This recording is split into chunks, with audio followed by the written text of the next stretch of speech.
Shalom, salam sejahtera, sahabat jalan yang lurus. Selamat berjumpa kembali di channel ini. Saya berharap dan selalu berdoa semoga sahabat semua tetap dalam keadaan baik, dalam keadaan sehat, dan pastinya tetap di dalam perlindungan Tuhan. Saya juga mengucapkan banyak terima kasih kepada semua sahabat yang selalu setia untuk meluangkan waktu menonton video-video di channel ini, dan juga terus mendukung perkembangan channel ini dengan mengklik tombol subscribe, like, komen, dan juga share kepada teman-teman yang lain, supaya teman-teman yang lain juga boleh mendapatkan informasi seputar iman kekristenan. Kiranya Tuhan Yesus memberkati kita semua.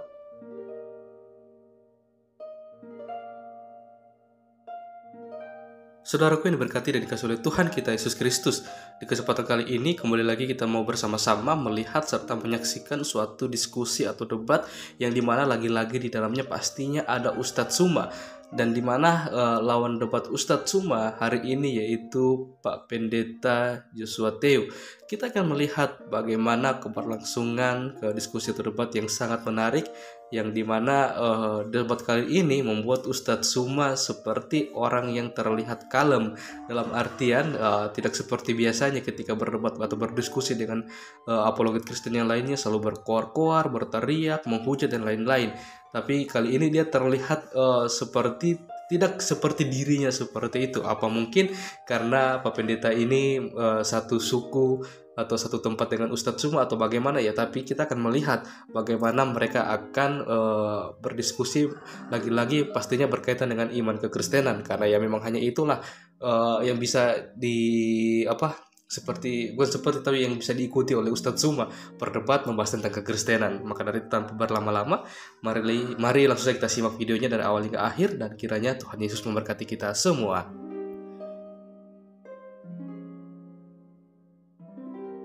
Hanan itu panjang kalau mau didebatkan ya. Saya mau tanya kabar Pak Pendeta aja dulu. Gimana kabarnya Pak Pendeta? Terima kasih Pak Bamtri, baik, dalam keadaan sehat Ya. walafiat. Saya dulu tertarik dengan pernyataan Pak Pendeta ya beberapa bulan yang lalu yang mengatakan Islam itu luar biasa. Islam itu mampu menutupi aib saudaranya sendiri. Dan Pak Pendeta juga waktu itu menyampaikan sering mengikuti ceramahnya Ustadz siapa ya yang dari Makassar itu ya? Dasat Latif. Ya, Ya Ustadz Dasat Latif. betul. Ini saya tertarik dan waktu itu juga berdoa lah buat Pak Pendeta yang mudah-mudahan hatinya terbuka, melunak gitu ya, menerima ajaran Islam. Nah, itu Terima aja kasih. Pak Pendeta. Terima kasih Ya. Pak Bamtri atas doanya. Salam buat keluarga, dan saya mau tanya Udin gimana kabarnya Pak Pendeta? Udin? Saya nggak- Masih sehat hubungannya sama Udin ya? Tidak ada komunikasi sama sekali lagi. Saya nggak tahu kabar Udin. Udah nggak usah diurusin. Ya. Padahal dulu dekat kali ya sama Saifuddin Ibrahim ya Pak Joshua ya. Konon kabarnya begitu, dalam jejak sejarah juga nggak bisa. Lalu sekarang nggak ini lagi silaturahminya karena Ya. Kayak Bamtri dan Tante Uci lah. Ya. tidak, kalau Ana orangnya suka ketawa Pak Joshua. Jadi Sama-sama. nggak suka yang serius gitu. Iya, sama. Silahkan Ustaz Wafi, mungkin ada pertanyaan. Iya, terima kasih Bang Bamtri, Mas Dedi dan Unirifa, dan Bapak yang saya hormati Bapak Pendeta Joshua Teu. Terima kasih. Di sini ada sedikit kejanggalan Pak, selama saya membaca Bible. Dulu saya setelah sholat baca Quran Pak, sekarang setelah sholat saya baca Bible Pak. Bagus dong. Iya, setelah saya baca-baca, sejauh apa yang saya pahami Pak ya, Yesus itu sebuah nama bagi manusianya, begitu. Makanya ketika ada perbedaan untuk membuktikan mana roh jahat dan mana roh kudus, itu harus meyakini bahwa Yesus datang sebagai manusia. Berarti nama Yesus itu nama yang disematkan oleh manusianya. Pertanyaannya Pak, kenapa yang dituhankan ketika sudah kembali kepada Bapa itu kok tetap nama manusianya? Padahal kita tahu manusianya mati 3 hari, manusianya lemah, butuh kekuatan malaikat dan lain sebagainya. Bahkan di banyak ya episodenya itu ya, yang makan ikan goreng lah dan lain sebagainya. Kenapa yang dituhankan justru nama yang disematkan manusia itu tidak kembali kepada dulu, bahwa orang-orang Yahudi dan murid-murid awal Yesus menyembah yang namanya Yehova. Seperti itu Pak pertanyaan saya. Baik. Monggo. Jadi pertama Pak, nama Yesus itu telah ditetapkan sebagai satu-satunya nama di kolong langit ini yang olehnya semua manusia diselamatkan kalau berseru kepada nama itu. sebagai nama di atas segala nama. Nama yang diyakini dapat menyelamatkan. Artinya bukan nama itu saja. Di balik nama itu ada karya indah, agung dan mulia dalam penebusan manusia berdosa. Supaya, bukan saya tidak pernah gunakan penebus dosa manusia. Saya orang yang bertolak belakang dengan 99% narasi Kristen yang dibangun bahwa Yesus penebus dosa manusia. Saya mengatakan Yesus penebus manusia dosa. Bukan dosanya yang ditebus, tapi manusianya yang ditebus. Itu misi dibalik karya agung di Golgota. Nah, kenapa nama itu tetap dibawa sampai ke sorga? Karena nama itu telah dipatenkan, tidak ada nama lain, nama yang dijanjikan kepada semua manusia, supaya barang siapa yang berseru kepada nama itu, diselamatkan. Lalu pertanyaannya, bagaimana dengan Yehova? Sebenarnya Yehova itu tidak asli Alkitab, termasuk Yahweh. Ya, apakah pakai H atau tanpa H? Yang ada di perjanjian lama, kalau orang-orang teolog mau jujur, itu yang ada hanya 4 huruf mati yang dikenal dengan istilah tetragrammaton, YHWH, tanpa pemanjangannya. Itu jadi semacam inisial dari sang pencipta. Jadi YHWH itu ya. Nah, itu sebabnya kalau Anda baca Alkitab, dikatakan bahwa itu bukan nama yang ditetapkan untuk menjadi nama yang menjadi pokok keselamatan, bukan. Karena ada nama yang akan diberikan. Nah, ketika dia turun dalam keadaannya sebagai manusia, dan dia memberi namanya sendiri dalam eksistensinya sebagai manusia penyelamat itu dengan nama Yesus, maka nama inilah yang menjadi nama paten dalam soal keselamatan, Pak. Gitu. Kalau Anda periksa naskah perjanjian lama, naskah perjanjian baru, tidak ada nama lain selain nama Yesus. Sedangkan YHWH bukan nama. Bahkan orang Yahudi dilarang untuk berseru kepada nama itu, inisial itu. Kenapa? Karena orang tidak tahu bagaimana mengucapkannya sebenarnya. Nama itu tidak untuk diucapkan, tidak untuk diserukan. Makanya orang Israel asli, orang Ibrani, tidak berani memanggil dengan Yahweh, ya, tapi memanggilnya dengan Adonai. Adonai Elohenu, Adonai Echad. Seperti itu, bukan Yahweh. Belakangan itu muncul istilah itu untuk memudahkan penyebutan YHWH dalam berteologi. Tapi itu kemudian tidak disadari menjadi kerancuan bagi banyak orang. Nah, jadi seperti itu, Pak Ustadz. Kan gini, Pak ya. Ketika Bapak menjawab bahwa nama Yesus adalah nama yang telah dijanjikan sebagai penebus manusianya, sehingga nama itu menjadi abadi sampai dituhankan, padahal di konsep awal Yohanes 1 nomor 1 itu justru yang menjadi otoritas yang utama itu bukan logosnya, Pak, yang akan diberi nama Yesus, tapi Allahnya. Jadi kalau kita melihat konsep awal, pasal 1 apa yang Anda maksud? Coba dibacakan. Kan pada mulanya adalah firman. Firman bersama-sama Allah. Firman itu adalah Allah. Nah, yang menjadi otoritas di sini adalah Allah. Allah memiliki firman. Sehingga dalam Yohanes 1 nomor 14 dikatakan firman itu turun menjadi daging atau kita katakan manusia. Jadi yang menjadi otoritas dalam penyembahan itu adalah Allah. Kalau kita melihat dalam 13 prinsip keimanan orang Yahudi, dari dulu sampai zaman murid-murid Yesus, ada istilah dalam Slosa Asal Ikarim, ya. Slosa Asal Ikarim itu adalah 13 prinsip iman Yahudi. Yang nomor 3, di sana dikatakan bahwa yang namanya Tuhan tidak boleh berjasmani dan tidak boleh berkonsep jasmani. Yesus jelas-jelas berkonsep jasmani, dan Yesus jelas-jelas adalah jasmani. Yang awalnya firman lalu menjadi jasmani. Nah, kalau kita melihat konsep bahwa yang awal mula menjadi prioritas itu adalah Allah, kenapa ketika firman ini sudah turun dan kembali kepada Allah itu kok malah firmannya yang dituhankan? Bukan Allahnya yang memiliki firman itu. Karena kalau di Islam, Pak, ya, kita sebagai orang Islam haram dan kafir hukumnya ketika menyembah firman. Kenapa seperti itu? Karena ketika kita sebagai orang Islam menyembah firman, itu tidak mewakili penyembahan yang lain. Allah itu memiliki beberapa sifat, yang maha berfirman, yang maha kekal, yang maha dahulu, tidak ada awalnya, dan maha-maha yang lain. Tapi kalau kita menyembah Allahnya, sama dengan kita menyembah seluruh sifat kesempurnaan yang melekat kepada dirinya. Nah, dengan logika tersebut, maka seharusnya umat Kristen itu menyembah, ini pemikiran saya Pak ya, sebagai orang Islam. Nanti bisa dibantah. Seharusnya adalah Allah yang memiliki firman tersebut. Bukan malah firman yang keluar, meskipun ada konsep Trinitas nantinya, meskipun firman ini sudah keluar, lalu kembali lagi kepada Bapa yang di surga, atau Allah dengan A huruf besar, kata LAI, itu Allahnya, karena Allahnya pemilik firman, dan dialah yang mengutus firman. Dan kalau kita lihat di Ibrani 3, Pak, orang yang mengutus dengan yang diutus, itu jauh lebih tinggi derajatnya yang mengutus. Orang yang membuat rumah, sampai begini di Ibrani 3 itu, Pak, orang yang membuat rumah lebih baik daripada rumah yang dibuatnya, sampai dilogikakan seperti itu. Yesus sebagai apostolos, utusan dari utusan dari Allah yang dia berupa firman, dia kembali lagi kepada Allah. Nah, ini akan rancu ketika yang disembah justru firman-Nya.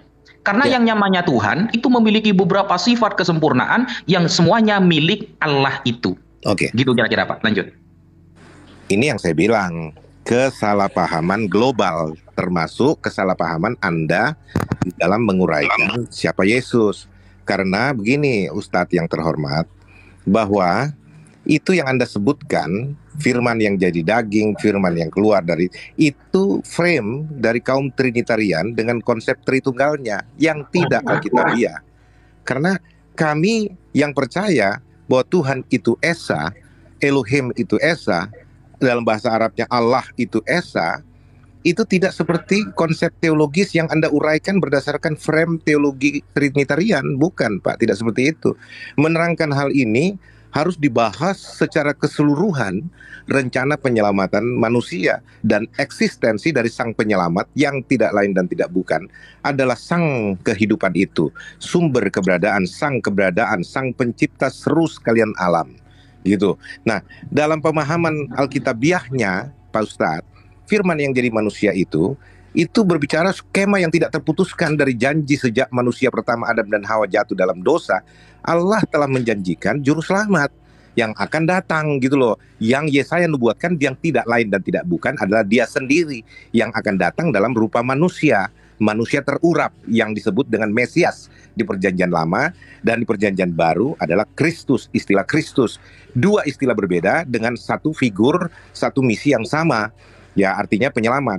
Nah, kalau kita mau berbicara tentang bahwa firman itu jadi manusia, itu berbicara tentang Allah telah menjanjikan juru selamat untuk menyelamatkan setiap manusia keturunan Adam yang telah jatuh dalam dosa dan berujung pada maut.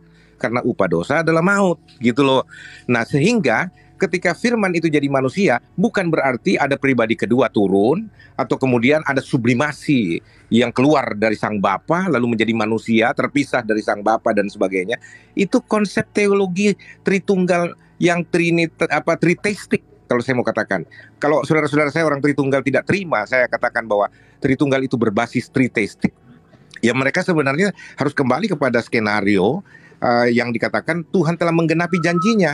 Jadi firman yang telah menjadi manusia itu artinya Pak, janji tentang penyelamatan lewat seorang juru selamat, yaitu Dia yang diurapi, Dia sendiri yang datang dalam keadaannya sebagai manusia, itu telah tergenapi di dalam diri sang Mesias yang diberi nama Yesus. Jadi tidak ada bicara ada pribadi lain yang kemudian dituhankan, tidak. Dia dari sononya memang Tuhan.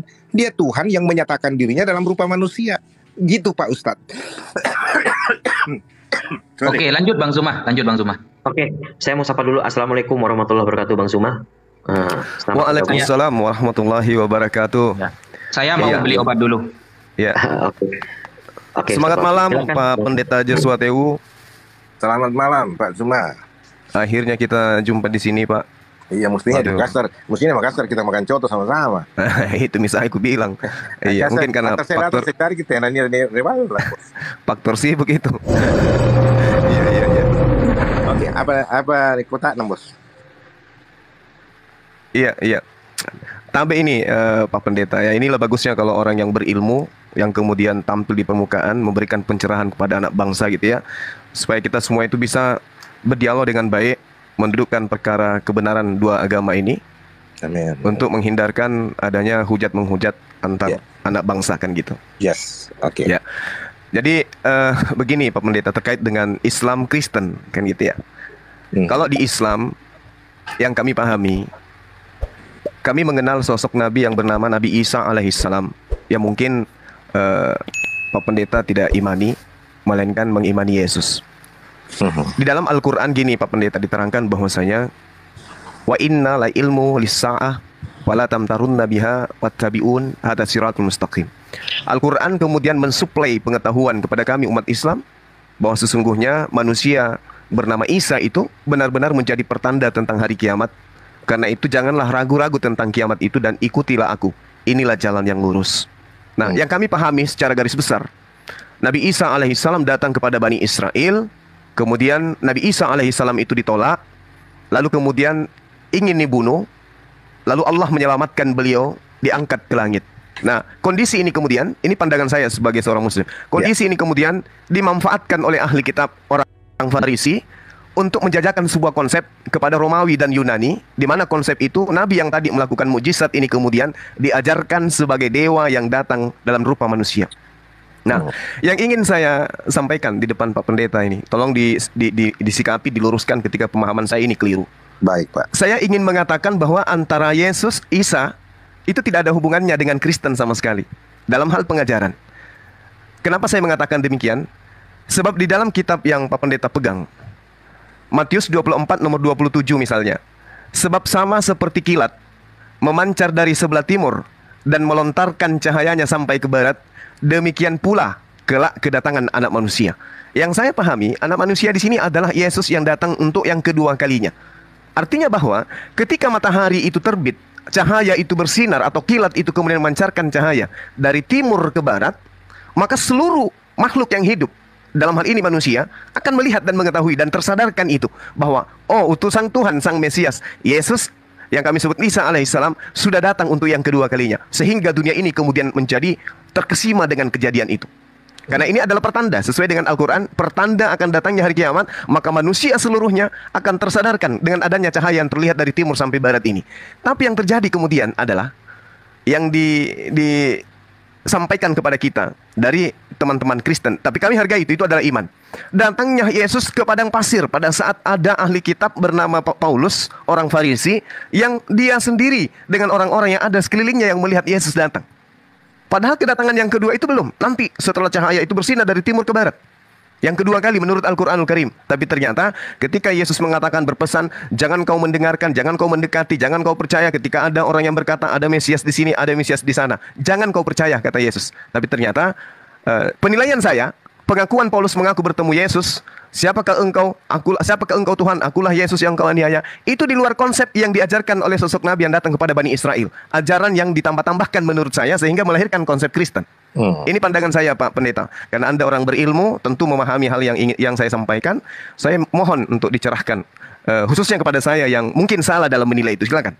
Baik, saudaraku Pak Suma, saya sangat menghargai, sangat menghormati pemahaman akidah Islam yang Anda sebutkan tentang Isa Al-Masih yang berlandaskan Al-Quranul Karim. Saya tidak membantahnya. Artinya itulah kepercayaan Islam berdasarkan kitab suci Al-Quran. Nah, hanya jikalau Anda kemudian memparalelkan antara Al-Quran dan Alkitab seolah-olah itu satu warna, disinilah persoalan tafsirnya, bahwa apa yang Anda katakan atau dengan penuh rasa hormat, apa yang Anda kutipkan berdasarkan ajaran Al-Quran, itu tidak diajarkan oleh Alkitab. Iman Kristen berdiri di atas bukan mitos para Yahudi, ahli Taurat dan orang Farisi, bukan. Iman Kristen dibangun berdasarkan kitab suci Alkitab Perjanjian Lama sampai Perjanjian Baru. Kitab Kejadian pasal 1 ayat 1 sampai dengan Wahyu 22 ayat 21. Nah, tidak ada kita mendirikan iman kami di atas story atau hikayat atau mitos yang ada di sekitar para Yahudi, orang-orang Farisi, ahli Taurat, termasuk seperti yang Anda bilang tadi, Pak Suma, soal konsep tentang Yesus itu dijajakan, ditawarkan kepada bangsa Romawi, ya, dan itu mitos yang berkembang pada saat itu, dan kemudian diparalelkan dengan Paulus, adalah orang yang kemudian mengajarkan konsep yang salah, yang tidak diajarkan oleh Kristus sendiri. Nah, itu sebabnya saya katakan bahwa kalau kita berbicara mengkombinasi atau memixkan, mencampur adukan antara pemahaman Al-Quran dan Alkitab, kita akan dikaburkan dengan hal itu. Dominasi Islam dalam soal pemahaman Isa Al-Masih yang menganggap bahwa Isa Al-Masih itu adalah Yesus dan memaksa Alkitab atau orang Kristen harus mengaminkan apa yang diajarkan Al-Quran, disinilah letaknya kekeliruan itu, saudaraku. Nah, tapi saya sendiri sangat menghormati. Kalau begitu kepercayaan Islam, ya nggak ada masalah, silahkan. Disinilah yang bahasa Indonesia dari apa yang terkenal dengan ayat kum dinukum, apa ya, agamamu adalah agamamu, agamaku adalah agamaku. Begitu saya Batang.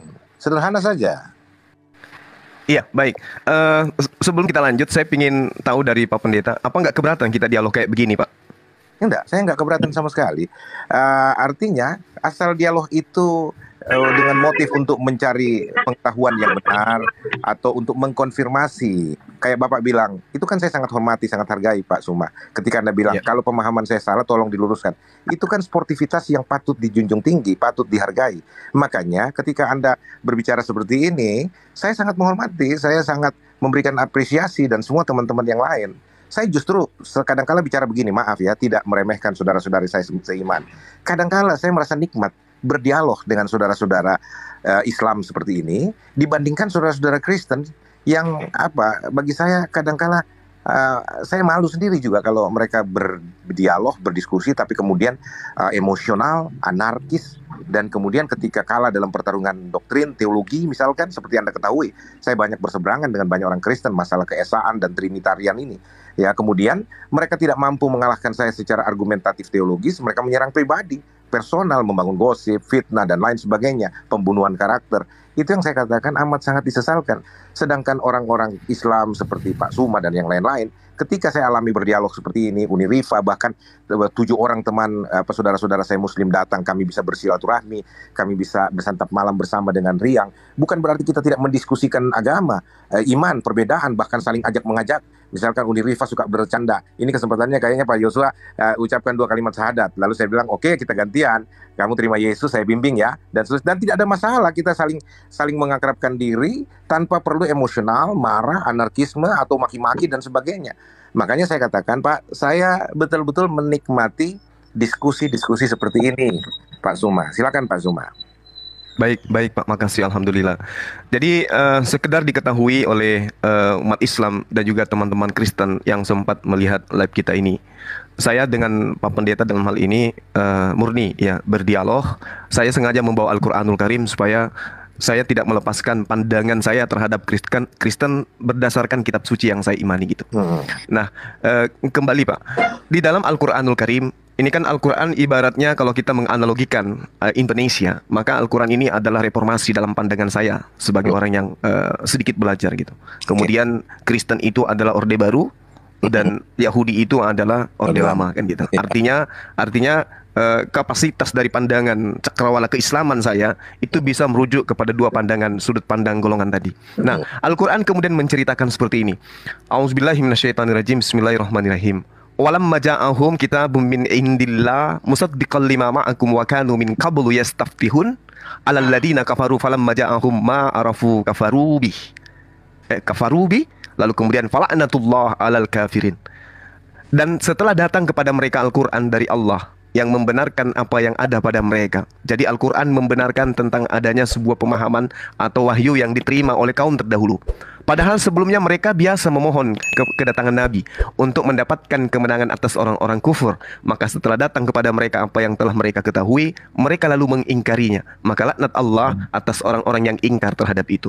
Nah, poin daripada ayat surah Al-Baqarah 89 ini kemudian saya temukan di ayat 42. Wala talbisul haqqa bil batil wa taktumul haqqa wa antum ta'lamun. Dan janganlah kamu campur adukkan yang hak dengan yang batil, dan jangan kamu menyembunyikan yang hak itu sedang kamu mengetahui. Apa poinnya kemudian? Ayat ini menerangkan tentang kondisi umat terdahulu yang kemudian mencampur adukkan yang hak dan yang batil. Sehingga narasi yang saya bangun di awal tadi, ketika kemudian saya mengatakan tentang Matius 24 nomor 27, bagaimana kondisinya ketika Nabi Isa alaihissalam itu datang untuk yang kedua kalinya. Ternyata beliau datang, yang lain di manusia di belahan dunia manapun itu kemudian menyadari kedatangannya. Jadi tidak ada yang kemudian terlena dengan itu. Sebab sama seperti kilat memancar dari sebelah timur dan melontarkan cahayanya sampai ke barat, demikian pula lah kelak kedatangan anak manusia. Nah, terkait dengan pernyataan-pernyataan Pak Pendeta, di awal saya mendengarkan tadi tentang Tuhan datang dalam rupa manusia.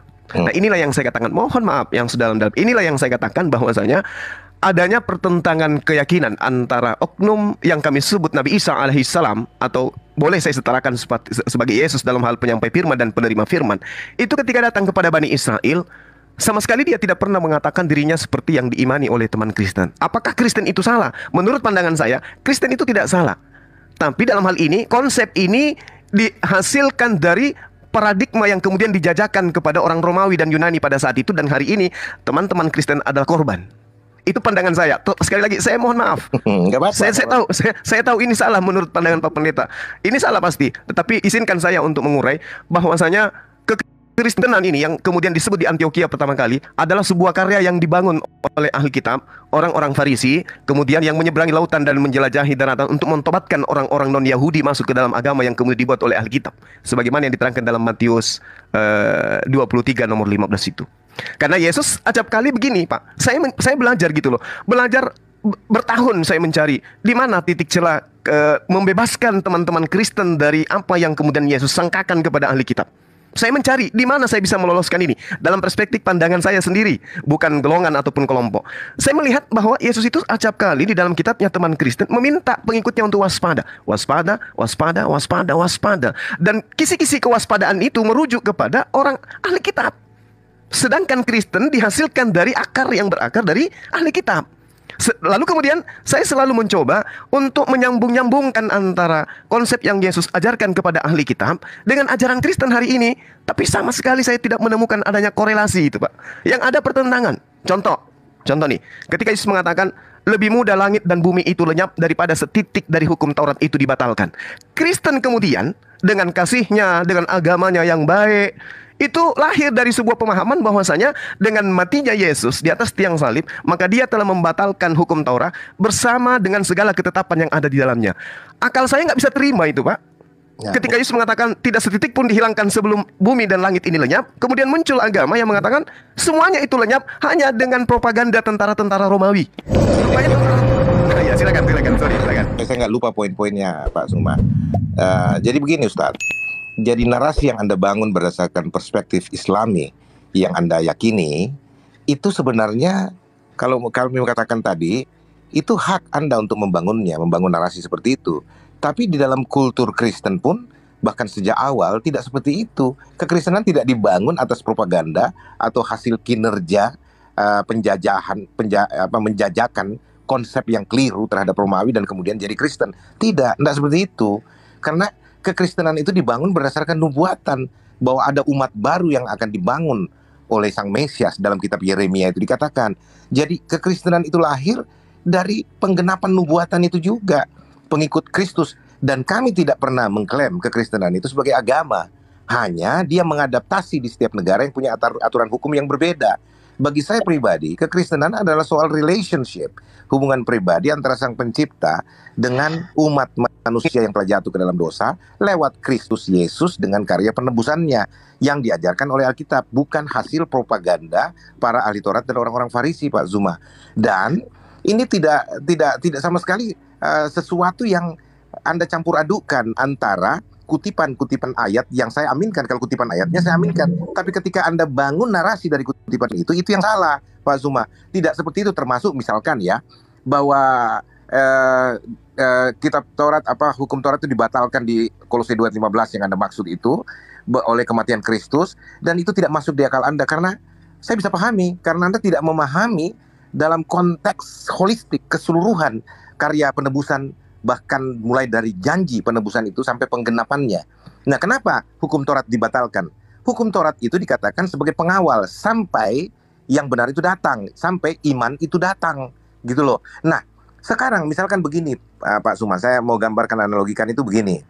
Kalau yang mengawal ini digunakan sebelum dia tiba pada tujuannya, itu terus dibatalkan, itu salah.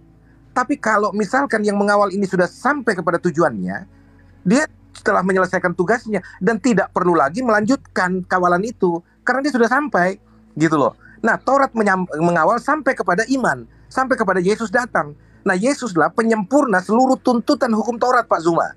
Nah, itu sebabnya ketika Yesus menggenapi semua itu, hukum Taurat tidak dibutuhkan lagi. Ya, itu hanya bayangan, hakikatnya adalah Kristus, Pak Zuma. Gitu. Nah, kalau kita mau bicara ini secara detail, kita memang butuh waktu beradaptasi. Jadi bagi saya, Pak Zuma, itu hukum Taurat itu seperti brosur untuk sebuah apartemen yang akan dibangun misalkan, ya.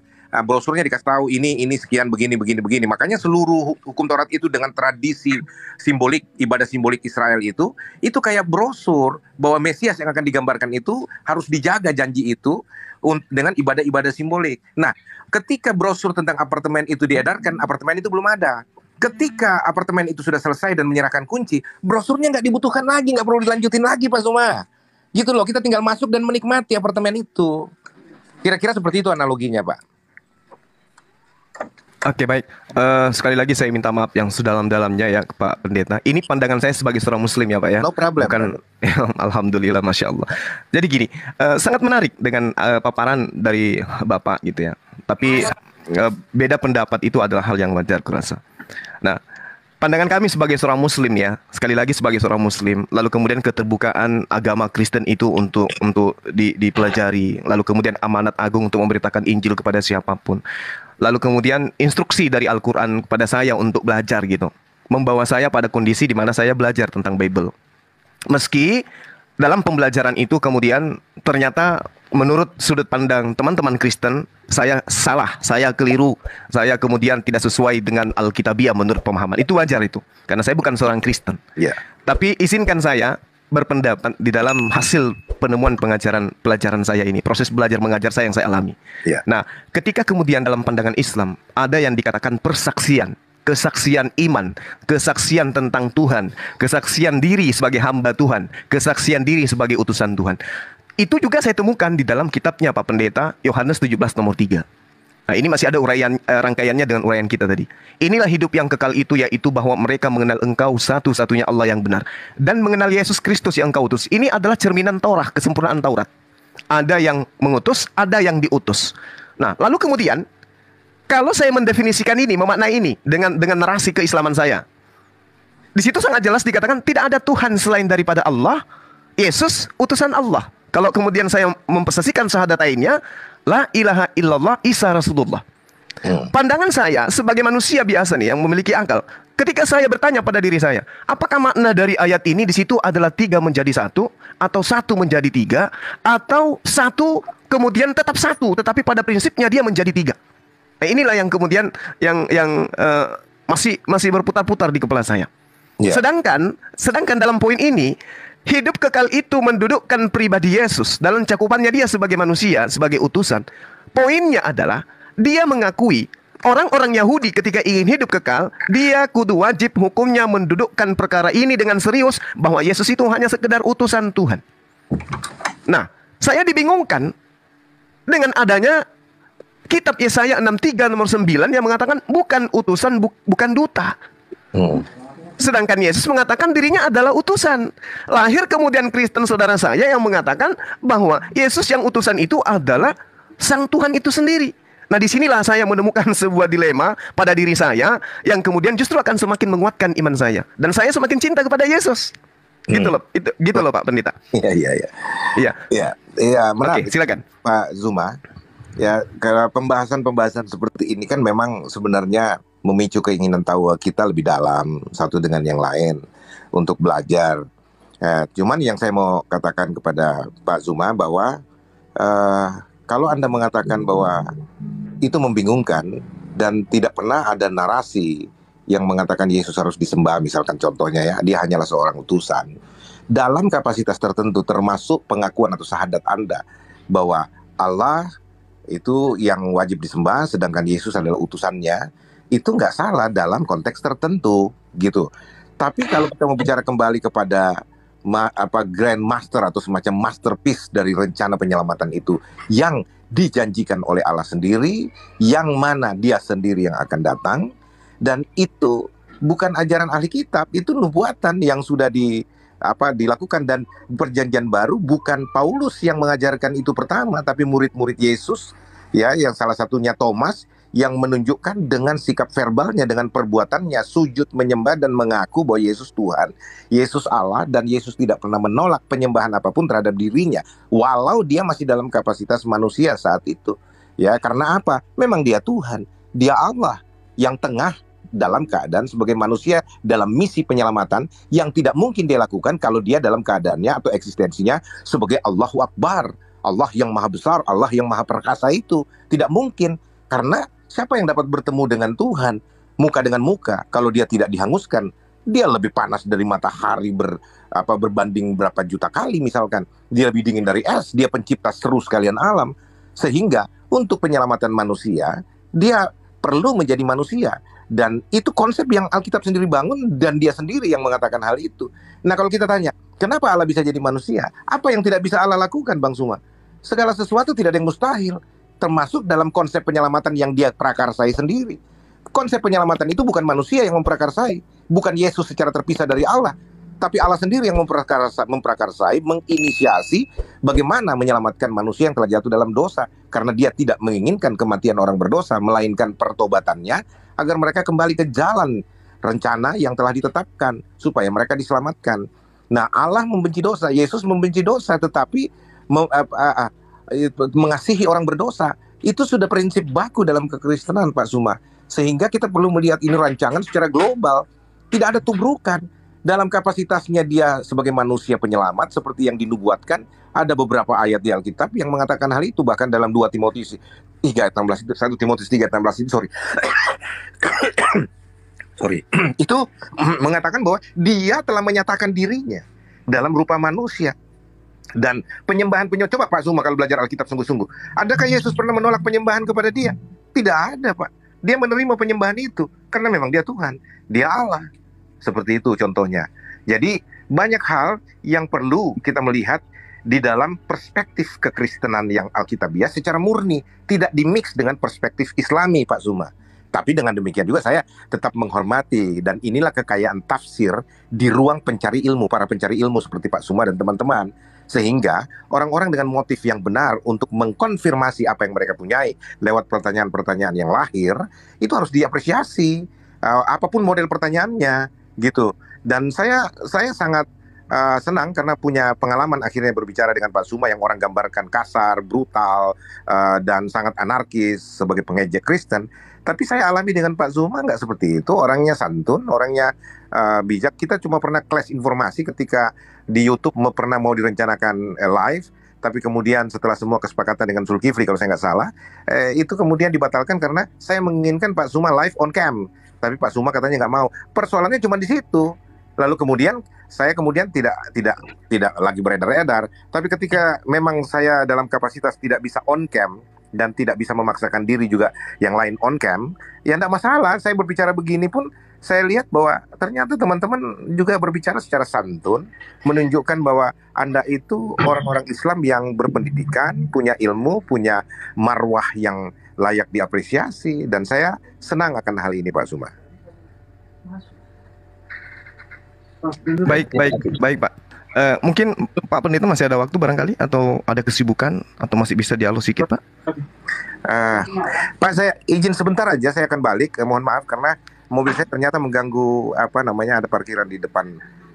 Anak saya mau pulang, jadi mobilnya mesti keluar. Saya ambilkan dulu ini. Sebentar aja, Pak. Saya jeda sebentar ya. Mohon maaf ya Pak Zuma dengan teman-teman. Baik. Saya akan kembali ya. Baik, terima kasih Pak Yus. Andai saja kata Tuhan dan kata Allah itu ditujukan kepada Yesus, maka jelas sekali Thomas akan mengatakan kurie, bukan kurios. Sorry, ini adalah... saya udah masuk ya. Oke, thank you. Silakan Pak Pendeta. Pertama soal hukum Taurat, bahwa kalau Anda membuat semacam penghakiman bahwa saya salah dan tanda kutip bahasa saya sadis mengatakan hukum Taurat sebagai brosur, itu sah-sah saja persepsi Anda, tetapi itu sangat menyesatkan publik, Pak Suma, bahwa Anda tidak bisa memaksakan perspektif Islami untuk diterima dalam perspektif Kristen yang mengatakan bahwa hukum Taurat punya masa berlaku sampai pada Kristus datang. Setelah itu bukan lagi hukum Taurat pemberlakuannya, tapi hukum kasih. Dan perintah itu harus dilakukan sampai yang dinubuatkan dalam hukum Taurat itu tiba, yaitu Yesus. Dan sejak itu tidak lagi menggunakan prinsip perjanjian lama. Anda mengatakan bahwa Al-Quran adalah semacam buah reformasi. Artinya Al-Quran yang harus dirujuk. Nah sekarang kalau saya bicara bahwa perjanjian baru ajaran Yesus itu merupakan ukuran, bukan lagi perjanjian lama, kok Anda tidak bisa terima? Itu pemaksaan seperti ini yang saya katakan menyesatkan publik, Pak Suma, dengan penuh hormat ya. Termasuk ketika Anda mengatakan soal narasi yang Anda bangun tentang penyembahan Thomas, dan Anda mau mengatakan bahwa konsep pemahaman kami salah. Alkitab yang dihasilkan dalam terjemahan bahasa Indonesia oleh para pakar di Lembaga Alkitab Indonesia itu bukan pakar ecek-ecek, Pak Suma. Tapi itu orang-orang yang sudah teruji kepakarannya di seluruh dunia yang berkumpul dalam keahlian masing-masing, ahli sejarah, ahli arkeologi, ahli bahasa, dan sebagainya. Bukan sempalan, Pak. Dan Anda tidak bisa mengukur bahwa apa yang dihasilkan dalam Alkitab perjanjian Alkitab dalam bahasa Indonesia, teks bahasa Indonesia, itu salah dan harus kembali ke bahasa aslinya. Anda tidak punya hak itu, Anda tidak punya dasar kepakaran seperti itu, Pak Suma. Sehingga Anda tidak berhak mengukur apalagi menghakimi pemahaman Alkitabiah yang lahir dari teks Alkitab yang sudah diadaptasi di dalam konteks bahasa Indonesia sebagai bahasa untuk menuntun orang Indonesia mengenal Yesus Kristus sebagai Tuhan dan Juru Selamat mereka, agar orang-orang Indonesia termasuk Anda bisa percaya Yesus sebagai Tuhan. Ketika Anda bertobat dan percaya Yesus, Anda diselamatkan. Itu maksudnya, Pak Suma. Baik. Terima kasih Pak Pendeta. Sekali lagi saya minta maaf. Itu narasi internal yang kubangun tadi setelah Pak Pendeta keluar dari sini sejenak. Ya, bukan di depan Pak Pendeta, namun ternyata Pak Pendeta itu nyimak. Jadi gini, Pak. Kenapa saya mengatakan itu? Bukan dilandaskan kepada Al-Quran. Kalau landasannya kepada Al-Quran itu tadi, wala talbisul haqqa bil batil wa taktumul haqqa wa antum ta'lamun. Lagi-lagi reformasi berbicara tentang Orde Lama dan Orde Baru. Nah, tetapi yang saya jadikan acuan adalah pernyataan Yesus yang konon diimani oleh sahabat-sahabat Kristen saya. Lukas 16 misalnya, di nomor 17-nya. Lebih mudah langit dan bumi lenyap daripada satu titik dari hukum Taurat itu batal. Kalau kita menarasikan secara bahasa jangan Indonesia, dipotong, Pak Suma. Itu belum selesai ayat itu. Sampai semuanya digenapi. itu kalau yang sudah digenapi, Pak. mohon maaf, Pak. Gitu Itu yang tertulis di dalam Matius 5. Yang saya baca ini Lukas 16 nomor 17. Itu berbeda datanya, Pak. Kalau di Matius 16 nomor 17, itu hanya sampai kepada kata eimi, atau kata yang kemudian disebut de, atau disebut dengan kata dalam bahasa Yunani itu pipto. Pipto itu batal. Sebutkan dalam bahasa Indonesia. Bapak baca bahasa Indonesia supaya semua orang juga dengar. Iya, lebih mudah langit dan bumi lenyap daripada setitik dari hukum Taurat itu batal. Berakhir pada kata pipto dalam bahasa Yunani. Jadi tidak ada kelanjutannya di ayat 17 nomor Lukas 16 itu, Pak. Yang Anda maksud itu adalah Matius 5 gitu. Satu-satu, Pak, supaya saya jelaskan langsung. Lukas 16. Oke. Nomor 17. Ayat 17, oke. Baik. Saya lihat dulu, oke. Lebih mudah langit dan bumi lenyap daripada satu titik dari hukum Taurat batal.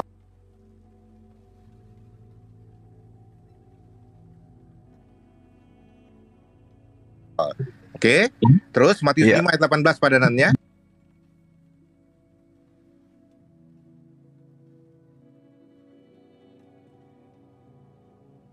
Bukan yang kurangnya, itu dalam hukum pemahaman Alkitabiah. Nah, Anda mengambil ayat yang satu, tapi tidak tidak mau mengangkat kelengkapan dari referensi ayat itu. Nah, semuanya sudah digenapi, Pak Zuma, gitu, di dalam diri Yesus. Jadi apa yang perlu lagi? Hukum Taurat sudah sempurna di dalam Yesus, sudah digenapi. Nah, perintah itu sudah dipenuhkan, Pak. Bang Zuma, langsung tanyain datanya aja, Bang.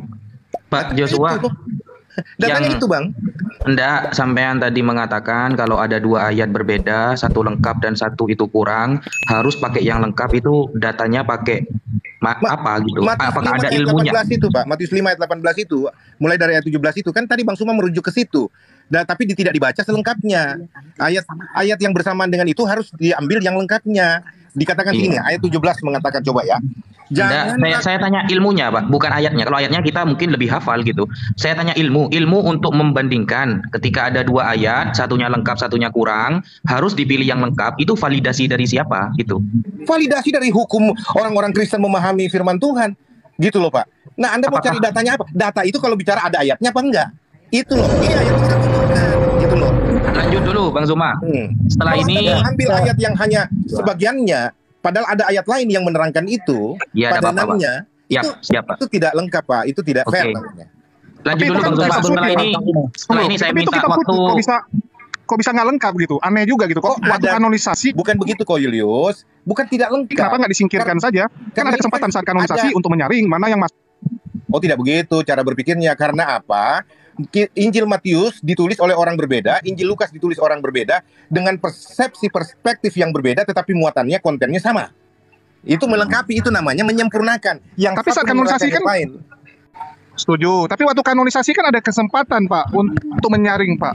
Anda nggak Kanonisasi mengerti. itu kan tujuannya adalah menyaring mana yang jadi masuk dan gini, tidak masuk. Ngerti Kalau jadi dirasa gini, ini tidak apa lengkap, yang sudah tinggalin. dimaksudkan dengan kanonisasi. Pengkanonisasi Jadi gini. bukan berbicara tentang apa persyaratan mutlak membuang hukum, membuang teologi dan sebagainya. Enggak. Ya, jadi gini teman-teman Muslim, sedikit Pak Pendeta. Ya, Jadi kita mengambil pandangan kita terhadap apa yang ada di dalam Al-Quran. Allah kemudian menarasikan bagaimana Allah menciptakan manusia. Di ayat yang satu mengatakan dari tanah, di ayat satu mengatakan dari air. Kita anggaplah seperti itu fenomena yang terjadi pada malam hari ini. Jadi kita nggak boleh mengatakan kenapa nggak dihilangkan aja, karena itu nggak lengkap. Mungkin tadi narasinya oleh Pak Pendeta itu ketika saya membacakan Lukas 16 nomor 17, Pak Pendeta dia memikirkan Matius 5 nomor 18 sehingga ada sesuatu yang kemudian dikatakan tidak lengkap gitu. Itu maksudnya. Ada miskomunikasi Ya. sedikit Bang. Oke, namun gini Pak, ketika Bapak mengatakan di dalam Matius 5 nomor 18 harus kemudian semuanya terjadi, ya terjadi di sini artinya genomai. Genomai ini artinya semuanya pas. Itu bukan berarti yang dimaksud adalah ketika Yesus itu mati di salib Pak, tapi harus kembali kepada anak kalimat dan induk kalimatnya. Apa itu? Bumi, langit. Sama dengan lenyap. Ketika bumi dan langit itu lenyap, barulah kemudian hukum Taurat itu bisa dihilangkan. Apa korelasinya? Coba kita lihat yang saya bacakan tadi Lukas 16 nomor Enggak begitu 17. Pak Suma, enggak begitu. Itu Anda salah paham terhadap ayat itu. Oke, saya salah paham. Karena Oke, begini silakan. Pak Suma, saya terangkan ya, bahwa yang dimaksud itu adalah konten dari nubuatan itu. Isi Taurat itu menuntut penebusan manusia. Langit dan bumi itu instrumen untuk mengikuti seluruh rencana Tuhan bagi penebusan manusia berdosa lewat Kristus Yesus. Jadi bukan penggal-penggalan, kalimat-kalimat lalu kemudian hubungkan dengan alam dan sebagainya. Bukan begitu. Semua berbicara tentang satu konsentrasi rencana Tuhan bagi penyelamatan manusia, di mana semua instrumen dunia ini harus mengikuti itu. Itu loh. Dan itu sudah digenapi oleh Yesus secara sempurna. Oke, baik. Sedikit lagi dari saya, Pak Pendeta. Silakan. Saya sangat menghargai ya. Saya nambahi Bang ya, setelah ini Bang.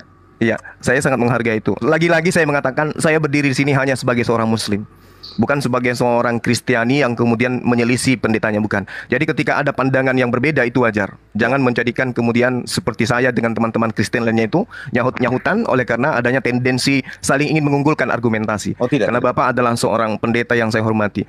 Gini Pak, ketika Bapak mengatakan hal yang Bapak ucapkan terakhir tadi, Yesus itu menggenapi, sehingga dunia harus tahu seperti apa kemudian ini. Tapi yang saya temukan sebagai seorang Muslim di dalam belajar Bible, Yesus datang, dia menjajakan keselamatan itu hanya dengan mentaati perintah Tuhan. Bahkan Pak, yang saya temukan di dalam Matius 8 nomor 4, Yesus itu justru memerintahkan orang melakukan persembahan seperti persembahan Nabi Musa. Dan tidak pernah kemudian dia mengatakan persembahan seperti yang diimani teman Kristen. Malah nih, terakhir dari saya, malah nih Pak, ketika kita melihat pernyataan iblis di dalam Matius 4, ketika dikatakan ada tertulis Tuhan akan mengirim malaikat untuk menantang engkau ketika engkau itu adalah anak Theos.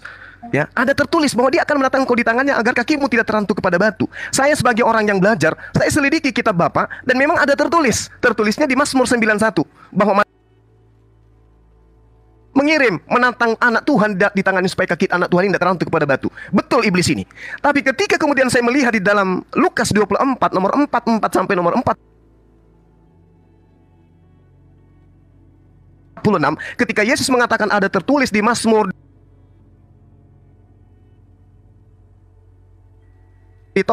tertulis di Mazmur di Torah, tertulis di Mazmur di Torah,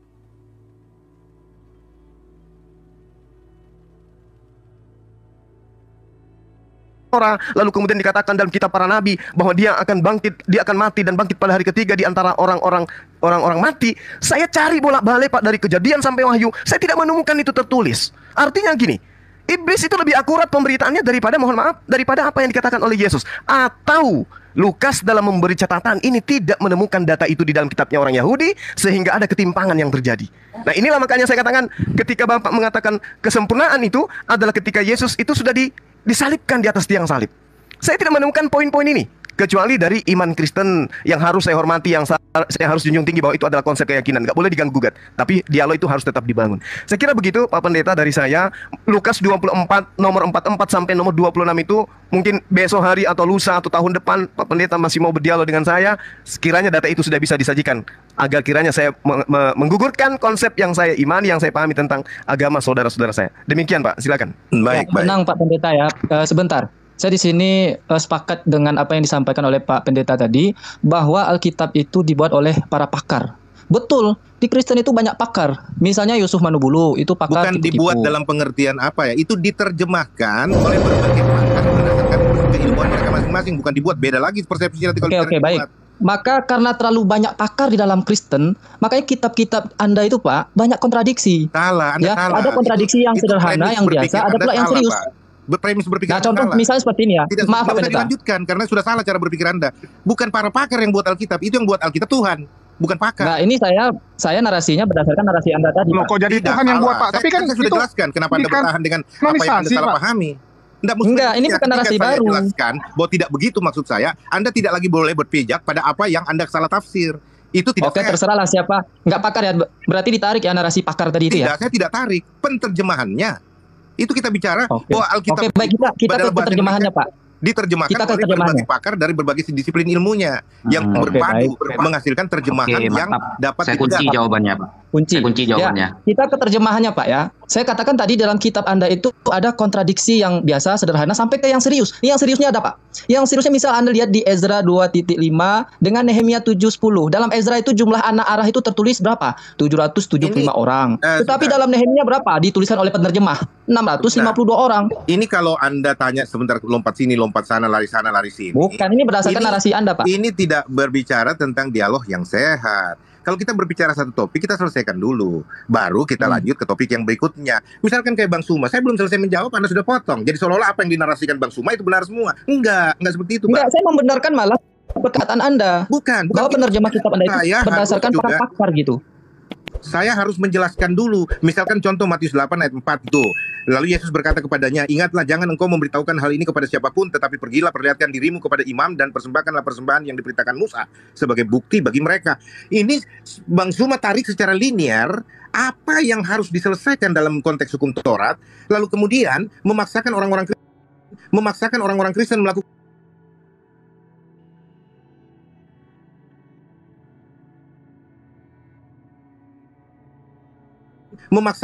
Kristen melakukan itu.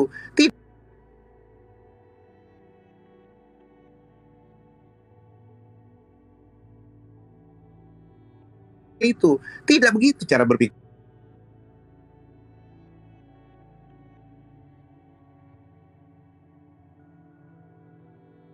berpikirnya, tapi cuma menerangkan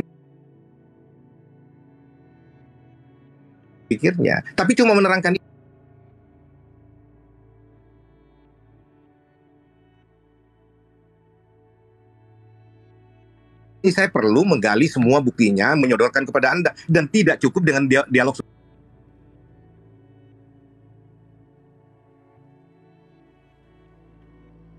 seperti ini, Pak. Nah, itu sebabnya ini diskusi seperti ini hanya untuk kita memberikan semacam pemahaman-pemahaman bahwa kekristenan itu Sedikit Pak ya, tadi saya sedikit hampir tergugah loh Pak dengan pernyataan jenengan yang sangat saya hormati ketika jenengan mengatakan Yesus Tuhan gara-gara Yesus membiarkan murid-muridnya menyembah Dia. Itu di ayat mana itu Pak? Saya kok baru tahu itu. Yohanes 20 ayat 28, Pak. 27 ayat 28. Ketika Thomas sujud dan mengakui bahwa Yesus Tuhan, Yesus Allah dengan menyebut Yesus ya Tuhanku, ya Allahku. Dan Yesus meneguhkan penyembahan itu dengan berkata, karena kau sudah melihat aku, maka engkau percaya. Tapi berbahagialah mereka yang tidak melihat namun percaya. Percaya apa? Apa yang diakui. Seperti itu. Itu konsep pemahaman Kristiani berdasarkan Alkitabnya.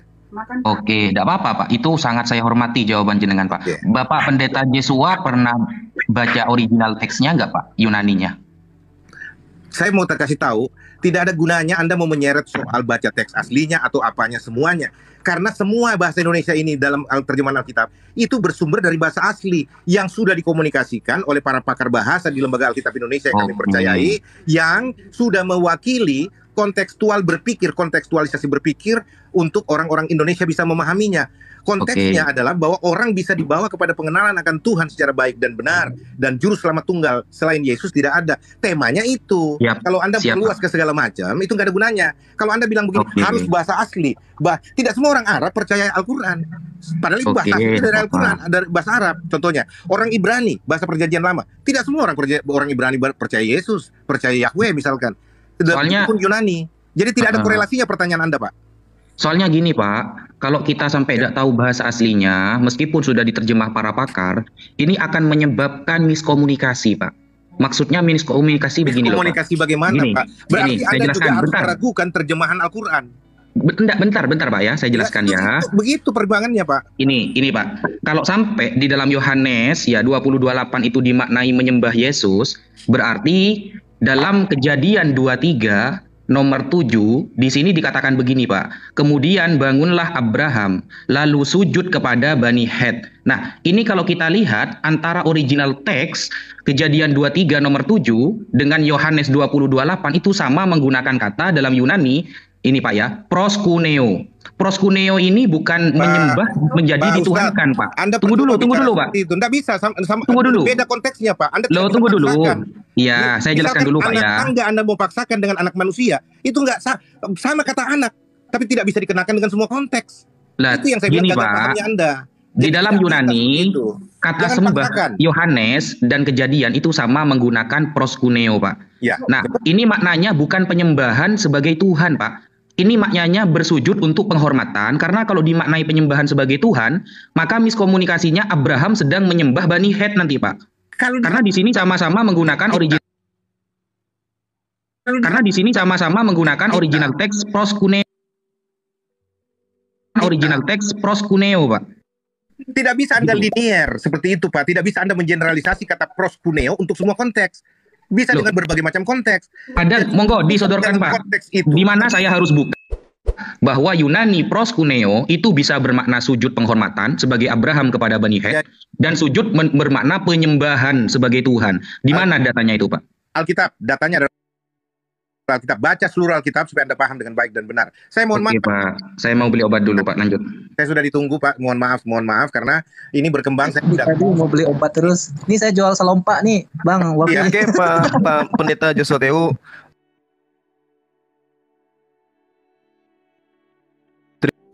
Ya, itu dia saudaraku yang diberkati dan dikasihi oleh Tuhan kita Yesus Kristus. Kita bersama-sama telah melihat serta menyaksikan bagaimana keberlangsungan diskusi atau debat yang sangat menarik antara Pak Pendeta Josoteu bersama dengan Ustadz Suma dan kawan-kawannya. Dan kita juga bisa melihat bagaimana di diskusi atau debat kali ini terlihat seperti tidak terlalu rusuh. Apa mungkin karena Ustadz Suma tidak bisa melawan setiap argumentasi bahkan juga pernyataan dari Pak Pendeta Josoteu, atau memang karena mereka satu suku seperti itu. Ya mungkin atau ada alasan-alasan lain seperti itu. Tapi kalau saya melihat debat seperti ini yang seharusnya baik gitu lah untuk kita ikuti, untuk kita lihat, karena di dalamnya tidak ada hujatan, tidak ada suara yang dibesar-besarkan, tidak ada menyerang pribadi seperti itu, tapi sangat berjalan dengan baik menurut saya. Dan kita melihat bagaimana Pak Pendeta ini sangat luar biasa dipakai Tuhan, sehingga dia gentar untuk menyatakan kebenaran kepada Ustadz Suma dan kawan-kawannya. Dan kita melihat ketika diskusi atau debat ini berlangsung, mereka bisa membawakan setiap data, bisa mempertanggungjawabkan segala sesuatu yang mereka bawakan, yang pastinya semua itu bisa dibuktikan kebenarannya, dan kebenaran firman Tuhan itu sendiri bisa diberitakan dan disampaikan oleh Pak Pendeta. Dan juga setiap pertanyaan-pertanyaan dari Ustadz Suma dan juga sanggahan-sanggahan dari Ustadz Suma, semua itu bisa dijawab dan bisa dipatahkan kebenarannya, dengan harapan supaya ketika orang di luar sana yang sudah terdoktrin atau memiliki pemahaman yang salah tentang kekristenan, dengan adanya debat ini mereka bisa melihat serta mengerti dan memahami tentang iman Kristen yang sesungguhnya. Karena itu memang harapan kita supaya orang-orang di luar sana tidak memiliki pemahaman yang buruk, pemahaman yang tidak benar tentang kekristenan seperti itu. Karena kalau mendengar debat-debat atau diskusi antar lintas agama, pasti yang di dalamnya hanya saling menyerang dan juga saling bukan saling, tapi hanya ada hujatan-hujatan seperti itu.